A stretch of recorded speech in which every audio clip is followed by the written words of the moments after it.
Right ఇక రేపటి నుంచి దేశవ్యాప్తంగా కరోనా వ్యాక్సినేషన్ పంపిణీ జరగబోతోంది. అయితే ఈ పంపిణీకి సంబంధించి ఎస్పెషల్లీ తెలంగాణలో ఎటువంటి ఏర్పాట్లు జరుగుతున్నాయనే వాటి మీద తెలంగాణ హెల్త్ డైరెక్టర్ శ్రీనివాసరావు మాట్లాడుతున్నారు. ఇప్పుడు ఆ లైవ్ చూద్దాం. జోగులాంబ గద్వాల్లో 4, కామారెడ్డి 4, కరీంనగర్ 4, ఖమ్మం 6, కొమరంభీం ఆసిఫాబాద్ లో 3, మహబూబాద్ 4, మహబూబ్నగర్ 4, మంచిర్యాల్ 2, మెదక్ 2, మేడ్చల్ మల్కాజ్గిరి 11, ములుగు 2, నాగర్ కర్నూల్ 2, నల్గొండ 3, నారాయణపేట 3 సెంటర్స్ లో, నిర్మల్లో 3 centres, Nizamabad 6 centres, Peddapalli 4 centres, Rajanna Sircilla 4 centres, Rangareddy 9 centres, Sangareddy 6 centres, Siddipet 3 centres లో, సూర్యాపేట 3 సెంటర్స్ లో, వికారాబాద్ 3 సెంటర్స్ లో, వనపర్తి 4, వరంగల్ రూరల్ 4, వరంగల్ అర్బన్ లో 6, యాదాద్రి భువనగిరిలో 3. ఈ విధంగా 139 public health facilities starting from primary health centres నుంచి టీచింగ్ హాస్పిటల్ వరకు కూడా అందరూ గవర్నమెంట్ హెల్త్ కేర్ వర్కర్స్ ని కవర్ చేసుకోవడం కోసం ఏర్పాటు చేయడం జరిగింది. ఇప్పటికే స్టేట్ వ్యాక్సిన్ స్టోర్ కు వచ్చేసేసి కేంద్ర ప్రభుత్వం minister of health and family welfare నుంచి 3,84,000 కోవిడ్-19 వ్యాక్సిన్ డోసెస్ ని డిస్ట్రిబ్యూట్ చేసుకోవడం జరిగింది. ఈ వ్యాక్సిన్ కూడా ఆల్రెడీ మా స్టేట్ వ్యాక్సిన్ స్టోర్ లో 2 to 8 degrees భద్రపరచుకోవడం జరిగింది. ఆల్రెడీ మేము 55,270 డోసుల్ని ఈ 33 జిల్లాలకు కూడా సప్లై చేయడం జరిగింది. రాబోయే రోజుల్లో మిగిలిన హెల్త్ కేర్ ఫెసిలిటీస్ కి, కోల్డ్ చైన్ పాయింట్స్ కి వాళ్ళ నెంబర్ ఆఫ్ బెనిఫిషరీస్ ప్రకారము వాళ్ళకి ఇది సప్లై చేయడం జరుగుతుంది. ముఖ్యంగా ఇంకొక ముఖ్యమైన విషయం, ఈ వ్యాక్సినేషన్ చేసే ప్రోగ్రామ్ లో భాగంగా మెయిన్లీ క్రిటికల్ రోల్ ఏదైతే మా హానరబుల్ చీఫ్ మినిస్టర్ గారు కూడా ఆల్రెడీ స్ట్రిక్ట్ ఇన్స్ట్రక్షన్స్ ఇవ్వడం జరిగింది. చీఫ్ సెక్రటరీ గారు, హెల్త్ సెక్రటరీ గారు దీన్ని కంటిన్యూస్ గా మానిటర్ చేస్తున్నారు. ఎలాంటి చిన్న చిన్న రియాక్షన్స్ వచ్చినా సరే అక్కడ మేనేజ్ చేయడం కోసం అన్ని రకాల అరేంజ్మెంట్ చేయడం జరిగింది. తర్వాత డైరెక్టర్ ఆఫ్ మెడికల్ ఎడ్యుకేషన్ గారు కూడా ఎస్ఎఫ్ఐ ఎస్పెషల్లీ ఈ ఏఎఫ్ఐ మేనేజ్మెంట్ కి సంబంధించి చేసేసి మీకు అన్ని రకాల డీటెయిల్స్ ఇవ్వడం జరుగుతుంది. అండ్ దీనికి సంబంధించిన ఐఈసీ మెటీరియల్ కూడా వివిధ రకాల పోస్టర్స్ అనుకోండి, లేదా బూత్ బ్యానర్స్ అనుకోండి, అన్ని కూడా డిస్ట్రిక్ట్స్ పంపించడం జరిగింది. వాటినన్నింటినీ కూడా రేపు డిస్ప్లే చేయడం జరుగుతుంది. అట్లే ప్రతి చోట కూడా ఇక్కడ స్టేట్ లెవెల్లో కూడా ఒక స్టేట్ ఏఎఫ్ఐ మానిటరింగ్ సెంటర్ మన office of director of public health లో ఎస్టాబ్లిష్ చేసుకున్నాము. ఒక స్టేట్ నోడల్ ఆఫీసర్ని ఐడెంటిఫై చేసుకున్నాము. అండ్ ఒక్కొక్క జిల్లాకి 5 నుంచి 6 జిల్లాలకి ఒక్కొక్క నోడల్ ఆఫీసర్ని పెట్టుకున్నాము. స్పెసిఫిక్ గా ఒక నెంబర్ కూడా ఇవ్వడం జరిగింది. అంటే ఎక్కడైనా సెషన్ సైట్ లో ఏదైనా అడ్వర్స్ ఈవెంట్ అయితే ఇమీడియట్ గా స్టేట్ కి, తర్వాత డిస్ట్రిక్ట్ కి, కన్సర్న్ ఆఫీసర్స్ అందరూ కూడా ఇన్ఫార్మ్ చేయడము, వాటిని మేనేజ్ చేయడం జరుగుతుంది. ముఖ్యంగా ఈ టైంలో ప్రజాప్రతినిధులను ఇన్వాల్వ్ చేయటం and especially health care workers నుంచి ప్రజాప్రతినిధులందరూ కూడా భాగస్వామ్యం అవుతున్నారు. ఎందుకంటే రాబోయే రోజుల్లో మనం ఈ వ్యాక్సినేషన్ ప్రోగ్రామ్ ని ఫ్రంట్ లైన్ వర్కర్స్ కి ఇస్తున్నాము. ఆ తర్వాత వచ్చేసేసి మన సమాజంలో ఉన్న 50 సంవత్సరాల పైబడిన వ్యక్తులకి, తర్వాత ఎవరైతే దీర్ఘకాలిక వ్యాధులతో బాధపడుతూ 50 సంవత్సరాల లోపల వ్యక్తులు ఉన్నారో వాళ్ళందరూ కూడా వ్యాక్సినేషన్ ఇవ్వడం జరిగింది. కాబట్టి ప్రజాప్రతినిధులందరూ కూడా ఈ ఎవరైతే ఐడెంటిఫైడ్ టార్గెటెడ్ బెనిఫిషరీస్ ఉన్నారో వాళ్ళందరూ కూడా మొబిలైజ్ చేయటము, వ్యాక్సినేషన్ సైట్స్ కి ఇంకేమైనా ఇష్యూస్ ఉంటే వాటిని సాల్వ్ చేయడానికి అధికారులతో కోఆర్డినేట్ చేసుకోవటము, అలాగనే ఈ ప్రోగ్రామ్ లో పెద్ద ఎత్తున జాయిన్ కావడానికి అవకాశం ఉంటుంది. ఎందుకంటే మీ అందరికీ తెలిసిన విషయం, గత సంవత్సరం నుంచి కూడా ప్రపంచవ్యాప్తంగా, అసలే దేశవ్యాప్తంగా అన్ని రాష్ట్రాలు కూడా కోట్లాది మంది ప్రజలు ఈ వ్యాధి బారిన పడ్డారు. లక్షలాది మంది ప్రజలు ప్రపంచవ్యాప్తంగా చనిపోవడం జరిగింది. ఈ రోజు ఈ వ్యాక్సిన్ రూపంలో ఒక మహత్వపూర్ణమైన అవకాశం దొరికింది. ఈ పాండమిక్ సిచ్యువేషన్ ఏదైతే 2020లో ప్రజలందరూ అనుభవించారో, ఎస్పెషల్లీ హెల్త్ కేర్ వర్కర్స్ 10 నెలల నుంచి దీనికోసం వాళ్ళ ప్రాణాలు ఎదురొడ్డి దీనికోసం ఫైట్ చేస్తున్నారో, కొన్ని లక్షలాది మంది, వేలాది మంది ప్రాణాలని ఎవరైతే కాపాడారో వాళ్ళకి ఫస్ట్ ఇదిగా రేపు ఈ ప్రోగ్రామ్ ను మనం లాంచ్ చేసుకుంటున్నాం. గాంధీ హాస్పిటల్లో రేపు మార్నింగ్ ఈ ప్రోగ్రామ్ స్టార్ట్ అవుద్ది. మన హానరబుల్ హెల్త్ మినిస్టర్ గారు ఈటెల రాజేంద్ర గారు గాంధీ హాస్పిటల్లో పార్టిసిపేట్ చేస్తున్నారు. హానరబుల్ గవర్నర్ గారు మన నిమ్స్ హాస్పిటల్లో ప్రోగ్రామ్ లాంచ్ చేస్తున్నారు. అలాగనే వివిధ జిల్లాల్లో ఉన్న మెయిన్ ఇనాగరల్ సెంటర్స్ ఏవైతే ఉన్నాయో, సెషన్ సైట్స్ ఉన్నాయో, అందరూ మా మంత్రులందరూ కూడా, తర్వాత ఎంపీలు, ఎమ్మెల్యేలు, ఇతరత్ర ప్రజాప్రతినిధులందరూ, సర్పంచులతో సహా అందరూ కూడా అన్ని చోట్ల కూడా పార్టిసిపేట్ చేయడం జరుగుతుంది. అట్లే స్టేట్ లెవెల్ నుంచి కూడా అన్ని జిల్లాలకు కూడా స్టేట్ మానిటరింగ్ ఆఫీసర్ అంటే ఓవరాల్ గా ఈ ప్రోగ్రామ్ ని మానిటర్ చేసుకోవడానికి మనం ఏర్పాట్లు చేసుకోవడం జరిగింది. ఇతరత్ర అన్ని రకాల లాజిస్టిక్స్ అన్నింటినీ కూడా అన్ని సెషన్ సైట్స్ కూడా మనం ఏర్పాటు చేసుకున్నాం. ప్రతి చోట కూడా ఎస్పెషల్లీ కోవిన్ సాఫ్ట్వేర్ తో రన్ అవుతుంది కాబట్టి మంచి ఇంటర్నెట్ కనెక్షన్ ఉండేట్టు చూసుకోవటము, తర్వాత ఏదైతే ఈ వన్ వే కమ్యూనికేషన్ ఉందో లాంచ్కి సంబంధించి అది ప్రాపర్గా డిస్ప్లే అయ్యేటట్టు, ఎవరైతే బెనిఫిషరీస్ ఉన్నారో హెల్త్ కేర్ వర్కర్స్ ఉన్నారో వాళ్ళందరూ కూడా ఆనరబుల్ ప్రైమ్ మినిస్టర్ గారిని కానీ వారిచ్చే మెసేజ్ని వినటం కోసం అన్ని రకాల అరేంజ్మెంట్ చేయటం జరిగింది. So now I request our Director of Medical Education especially to explain the COVID-19 vaccination arrangements and also particularly the AFA management, how many hospitals have been established across the state and what kind of reactions we'll expect normally, and he will give the assurance to the people. నమస్తే అండి. ఇప్పుడు almost 1 year నుంచి మనం wait చేసిన ఈ vaccine కోసము ఈరోజు అంటే 16th నాడు మనము లాంచ్ చేస్తున్నాము. అయితే ఇప్పటి వరకైతే అన్ని జాగ్రత్తలు, దాని స్టోరేజే కానివ్వండి, దాన్ని సరఫరా చేయడానికి వ్యాక్సిన్ని, తర్వాత ఏదైతే సెంటర్స్లలో మనం రేపు వ్యాక్సినేషన్ చేస్తామో అక్కడ వరకు అందే వరకు కూడా మనం ఆ కోల్డ్ చైన్ మెయింటైన్ చేయవలసిన అవసరం ఉంటుంది. అవన్నీ కూడా చర్యలు ఆల్రెడీ తీసుకున్నారు. సో అందులో ఎటువంటి సందేహాలు ఉండవలసిన అవసరం లేదు. అయితే జస్ట్ బ్రీఫ్లీ మనకు కొన్ని గవర్నమెంట్ ఆఫ్ ఇండియా నుంచి కూడా కొన్ని డైరెక్షన్స్ వచ్చినాయి రిగార్డింగ్ ఎవరికి ఇవ్వాలి, ఎవరికి ఇవ్వద్దు. ఎందుకంటే ఈ వ్యాక్సిన్స్ కూడా కొన్ని స్పెసిఫికేషన్స్తోని తయారవుతాయి. అయితే ఇప్పుడు ఉన్న పరిస్థితుల్లో మనము 18 ఏళ్ల కంటే తక్కువ ఏజ్ ఉన్న వాళ్లకు ఈ వ్యాక్సినేషన్ ఇయ్యము, గర్భిణీ స్త్రీలకు ఇయ్యము, లాక్టేటింగ్ మదర్స్ ఎవరైతే పిల్లలకు తల్లిపాలు ఇస్తున్నారో వాళ్ళకు కూడా ఈ వ్యాక్సినేషన్ ఇప్పట్లో ఇయ్యరు. ఎందుకంటే ఇటువంటి సెక్షన్స్ మీద టెస్ట్ చేయలేదు, అంటే ట్రయల్స్ కాలేదు, ఇంకా అది ట్రయల్ స్టేజ్లో ఉంది కనుక మనం ఇప్పుడు ఇచ్చే పరిస్థితి లేదు.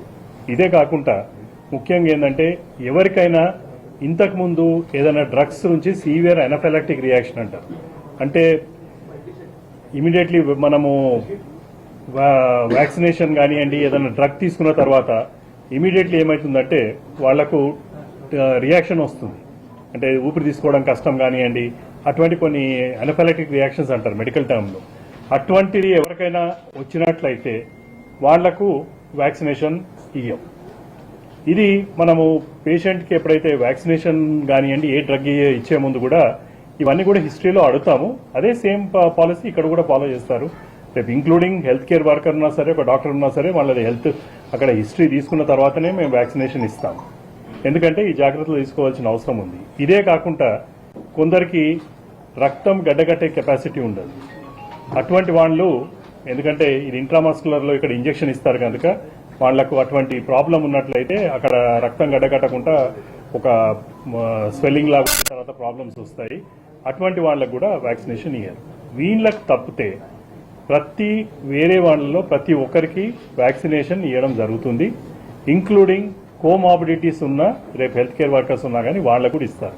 కోమార్బిడిటీస్ అంటే ఎవరికైనా డయాబెటీస్ ఉన్నా కానివ్వండి, గుండె బీమారి ఉన్నా, మ్యాలిగ్నెన్సీ, లేకపోతే ఏదైనా రీనల్ ప్రాబ్లము, కిడ్నీ ప్రాబ్లము, ఇటువంటి ఉన్న వాళ్ళకు కూడా అందరికి కూడా ఈ వ్యాక్సినేషన్ ఇవ్వడం జరుగుతుంది.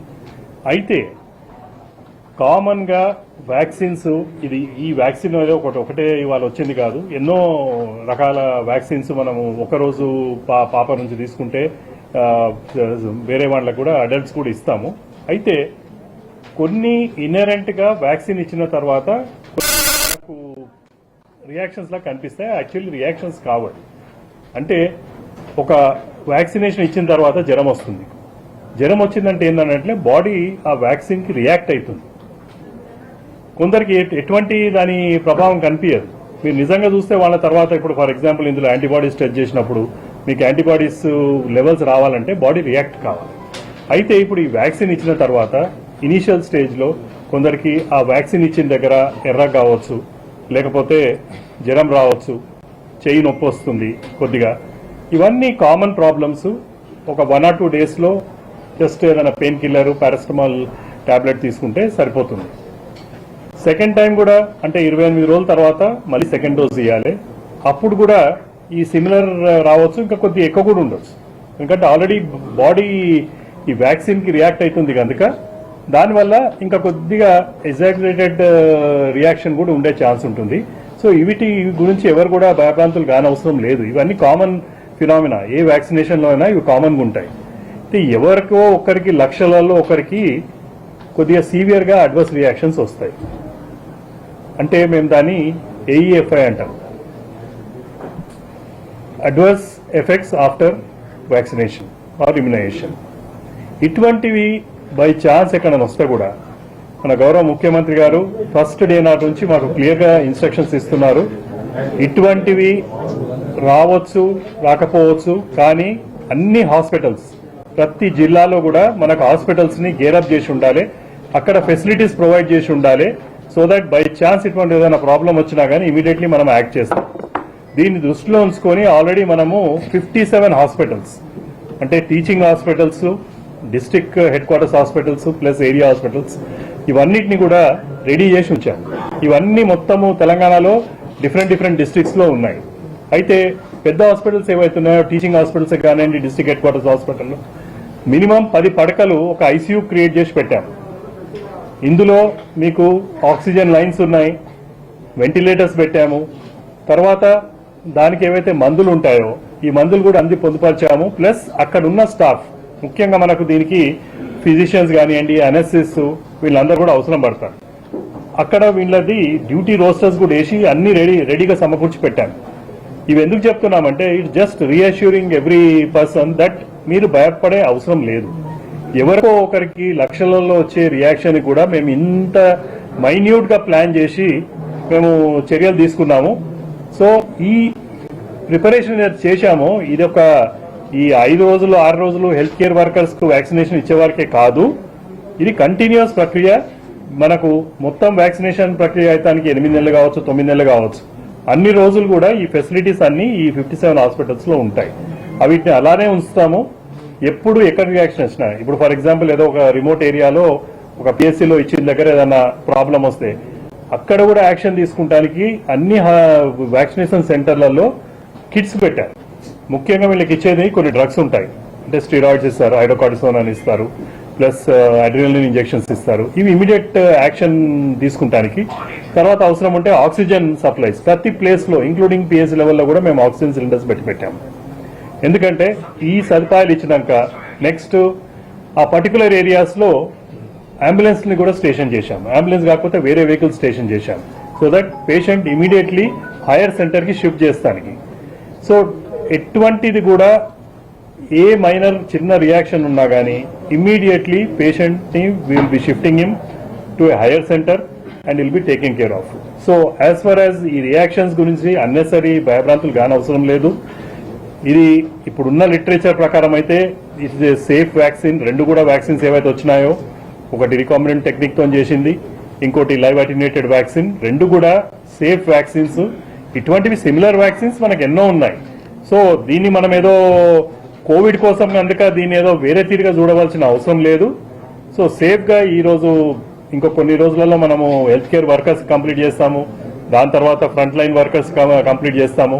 Plus after that above 50 years and with comorbidities అనేది ఏదైతే గవర్నమెంట్ ఆఫ్ ఇండియా ఇచ్చిన పథకం ప్రకారము 30 కోట్ల మందికి ఆల్మోస్ట్ కవర్ అవుతుంది. So vaccination is safe. ఎవరు కూడా భయపడకుండా తీసుకోవాలి. ఎందుకు ఇన్సిస్ట్ చేస్తున్నామంటే వ్యాక్సినేషన్ తీసుకున్న తర్వాత యాంటీబాడీస్ డెవలప్ అవుతుంది, మనకు ఇన్ఫెక్షన్ మనం ఫేస్ చేస్తానికి ఛాన్స్ ఉంటుంది. ఒకవేళ బాడీలో ఎప్పుడైతే వైరస్ పోతుందో ఈ యాంటీబయాటిక్స్ అంటే T cells యాక్టివేట్ అవుతాయి. ఇవి యాంటీబాడీస్ ఆ పర్టికులర్ వైరస్ ని చంపేస్తాయి అన్నమాట. ఇది అయినట్లయితే మనం సైకిల్ ని బ్రేక్ చేస్తాం. ఒక్కసారి సైకిల్ బ్రేక్ అయిందంటే ఆటోమేటిక్ గా ఆ డిజీజ్ ఆల్మోస్ట్ న్యాచురల్ డెత్ వెళ్ళిపోతుంది. బై ఛాన్స్ తర్వాత వచ్చినా కానీ ఇంత ఇంటెన్సిటీ ఉండదు. ఈ రోజు మనము స్వైన్ ఫ్లూలో చూస్తున్నాం. స్వైన్ ఫ్లూ ఇంటెన్సిటీ చాలా తగ్గిపోయింది. అసలు ఈ ఏడాది అయితే కేసులు లేవు. సిమిలర్లీ మనము ఇప్పటివరకైతే ఏవైతే చర్యలు తీసుకున్నామో దానికి తోడుగా ఈ వ్యాక్సినేషన్ ప్రక్రియ కూడా కరెక్ట్గా ఎఫెక్టివ్గా ఇంప్లిమెంట్ చేయగలిగితే మనకు ఆల్మోస్ట్ మనము COVID-19 బారి నుంచి బయటపడతాం. Thank you. అంటే ముఖ్యంగా డైరెక్టర్ మెడికల్ ఎడ్యుకేషన్ గారు చెప్పిన దాని ప్రకారం ఈ వ్యాక్సిన్స్ ప్రపంచవ్యాప్తంగా ఏదైతే 7 నుంచి 8 రకాల వ్యాక్సిన్స్ ప్రోగ్రామ్ నడుస్తున్నాయో, మన దేశంలో ఏదైతే 2 వ్యాక్సిన్స్ అప్రూవల్స్ ఇవ్వడం జరిగిందో ఎమర్జెన్సీ ఆథరైజేషన్ కింద, ఇవి పూర్తి సురక్షితము, అంటే కంప్లీట్లీ సేఫ్. అండ్ ఇంకోటి ఏంటంటే ఇమ్యునోజెన్సిటీ కూడా చాలా ఎక్కువగా ఉన్నది. ఎఫెకసీ అంటే ఎంత పర్సంటేజ్ పాపులేషన్ కి మనం ఒకసారి ఇచ్చిన తర్వాత యాంటీబాడీస్ తయారవుతుంది అనేది కూడా అది కూడా చాలా ముఖ్యమైన విషయం. కానీ ప్రజలు అర్థం చేసుకోవాల్సింది ఏంటంటే మనం చూస్తే గత సంవత్సరం నుంచి కూడా కోట్లాది మంది వ్యాధి బారిన పడటం జరిగింది, లక్షలాది మంది ప్రజలు ప్రాణాలు కోల్పోవడం జరుగుతుంది. బట్ గత నెల రోజుల నుంచి ప్రపంచవ్యాప్తంగా ఎక్కడైతే యుఎస్లో కానివ్వండి, యూకేలో కానివ్వండి, మొత్తం మీద 26 కంట్రీస్ పైగా ఈ వ్యాక్సినేషన్ ప్రోగ్రామ్ ప్రపంచవ్యాప్తంగా స్టార్ట్ అయింది. ఎక్కడ కూడా వ్యాక్సిన్ తీసుకున్న తర్వాత ఎవరన్నా చనిపోవడం కానీ లేదా సీరియస్ అవడం కానీ ఇంతవరకు జరగలేదు. అంటే కోవిడ్ వ్యాధి వల్ల, కోవిడ్ వైరస్ వల్ల లక్షలాది మంది ప్రాణాలు కోల్పోవడం జరిగింది, కానీ ఎక్కడా కూడా వ్యాక్సిన్ తోని ఒక వ్యక్తి కానీ మరణించడం జరగలేదు. దాన్ని బట్టే మనకు అర్థమవుతుంది. ఎందుకంటే మనం ఇంకా ఇలాంటి పరిస్థితులనే కంటిన్యూ చేయలేం. ప్రజల ఆర్థిక వ్యవస్థలు దెబ్బతింటున్నాయి, దేశాల ఆర్థిక వ్యవస్థలు దెబ్బతింటున్నాయి. ఈ పాండమిక్ కి ముగింపు పలకాల్సిన సమయం వచ్చింది. లేకపోతే రాబోయే రోజుల్లో ఇంకా ఇబ్బందిగా ఉంటుంది, ఎస్పెషల్లీ మీడియా మిత్రులకి. ఎందుకంటే ఒక యాంటీ వ్యాక్సినేషన్ గ్రూప్స్ కూడా ప్రపంచవ్యాప్తంగా పనిచేస్తున్న అన్ని చోట్ల ఉంటారు. పీపుల్ కి డిఫరెన్స్ ఆఫ్ ఒపీనియన్ ఉండొచ్చు డిఫరెంట్ ఇష్యూస్ మీద. బట్ మనమందరం కూడా సమిష్టిగా ఇప్పటి వరకు కూడా గత సంవత్సరం నుంచి ఒకే ఆబ్జెక్ట్ మీద పనిచేశాం. దాన్ని కోవిడ్ నివారణ కోసం అనుకోండి, కట్టడి కోసం అనుకోండి, ఈ రోజు COVID-19 వ్యాక్సిన్ ద్వారా పూర్తిగా దీన్ని సమూలంగా ఈ వైరస్ ని ఎలిమినేట్ చేయడం కోసం అనుకోండి మనమందరం కలిసి పనిచేస్తున్నాం. మీకు ఎప్పుడైనా సరే, మీ దృష్టికి ఎప్పుడైనా సరే ఇలాంటి ఈవెంట్స్ కింద లెవెల్ వరకు కూడా ఎప్పుడైనా జరిగితే దయచేసి మా దృష్టికి రండి. అనవసరంగా అన్నెసరీగా అది ఒక ఫ్లాష్ న్యూస్ లాగానో లేకపోతే ప్రజల్ని భయపెట్టడానికో లేకపోతే ఆందోళనకు గురి చేయడానికో దయచేసి ఇవి చేయొద్దు. ఇలాంటి వ్యక్తులు ఆల్రెడీ సోషల్ మీడియాలో కూడా చాలా మంది ఆల్రెడీ పనిచేస్తున్నారు, వివిధ రకాల వ్యక్తులు, వివిధ రకాల సంస్థలు. దయచేసి వాళ్ళందరికీ విజ్ఞప్తి చేస్తున్నాం, ఇది మేము సేఫ్ వ్యాక్సిన్. అండ్ ప్లీజ్ అర్థం చేసుకోండి, ఇప్పటి వరకు అదైతే 10 నెలల నుంచి మా హెల్త్ కేర్ వర్కర్స్ ఎవరైతే ఈ వైరస్ కి అగెన్స్ట్ గా పోరాటం చేస్తున్నారో ఆ హెల్త్ కేర్ వర్కర్లే ఈ రోజు ఫస్ట్ గా వ్యాక్సిన్ తీసుకోబోతున్నారు. మేము మా హెల్త్ కేర్ డిపార్ట్మెంట్, మా హెల్త్ కేర్ వర్కర్స్ రేపు పొద్దున ఒక రోల్ మోడల్స్ లాగా ఈ వ్యాక్సిన్ తీసుకుంటే ఎలాంటి ఇబ్బందులు ఉండవని చెప్పి చెప్పడం కోసం, చూపెట్టడం కోసం, వాళ్ళకి ధైర్యం కల్పించడం కోసం ఈ ప్రోగ్రామ్ ని మేము స్టార్ట్ చేశాము విత్ హెల్త్ కేర్ వర్కర్స్. అది ఒకటి మీరు అర్థం చేసుకోవాల్సిన విషయం. అలాగనే materials, positive materials, proactive message అన్ని కూడా మీరు చేయండి. మీకు ఎప్పుడైనా ఏమైనా ఇబ్బంది ఉంటే నాకు కానివ్వండి, డైరెక్టర్ మెడికల్ ఎడ్యుకేషన్ గారిని కానివ్వండి, మీరు వెరిఫై చేసుకున్న తర్వాతనే, మీరు కన్ఫర్మ్ చేసుకున్న తర్వాతనే మీకు ఇన్ఫర్మేషన్ ఇవ్వడం జరుగుతుంది. రేపటి నుంచి ఒకసారి ప్రతిరోజు వ్యాక్సినేషన్ ప్రోగ్రామ్ అయిన తర్వాత ఇద్దరు డిఎంఈ గారు, నేను కానీ లేకపోతే ఒక మీడియా బులెటిన్ ద్వారా కానీ ప్రతిరోజు జరిగే అప్డేట్స్ కానివ్వండి, ప్రోగ్రెస్ కానివ్వండి, ఇవన్నీ కూడా మీకు తెలియజేస్తాం. Thank you. పారిశుద్ధ గారు, గవర్నమెంట్ ఆఫ్ ఇండియా గారు ఇచ్చిన అడ్వైజ్ ప్రకారము రేపు గాంధీ హాస్పిటల్తో పాటు మిగిలిన హాస్పిటల్స్ లో కూడా మా క్లాస్ 5 వర్కర్స్ అండ్ ఎస్పెషల్లీ పారిశుద్ధ్య కార్మికులు ఎవరుతున్నారో ఆ వర్కర్స్ కి ఉన్న వాళ్ళలో ఐడెంటిఫై చేసుకుని ఇవ్వడం జరుగుతుంది. బట్ రేపు ఒక్కరోజు మేము అన్ని జాగ్రత్తలు తీసుకుంటాం. బట్ మండే నుంచి మాత్రం ఈ సెంటర్స్ ఎక్స్పాండ్ అవుతాయి ఫేజ్డ్ మేనర్ లో, అంచెలంచెలుగా. అట్లే డోనర్స్ కూడా అంచెలంచెలుగా వస్తాయి. మీరు ఒకేసారి ఇంతమందిని కవర్ చేయాలి, ఇంతమందిని కవర్ చేయలేదు, ఇలాంటివన్నీ పెట్టుకోకండి. రాబోయే కొద్ది వారాలు, కొద్ది నెలల్లో ఏదైతే టార్గెటెడ్ బెనిఫిట్స్ ఇస్తున్నారో వాళ్ళందరినీ కూడా కంప్లీట్ చేసుకుంటాం. మొత్తం మీద 6 నుంచి 7 నెలల్లో వ్యాక్సిన్ వచ్చిన దాని ప్రకారము ఎంటైర్ 80 లక్షల మంది ఎవరైతే ఉన్నారో ఈ 4 కేటగిరీస్ సంబంధించి వాళ్ళందరికీ కూడా సక్సెస్ఫుల్ గా వ్యాక్సిన్ ఇనాక్యులేట్ చేయడానికి ప్రయత్నం చేస్తారు.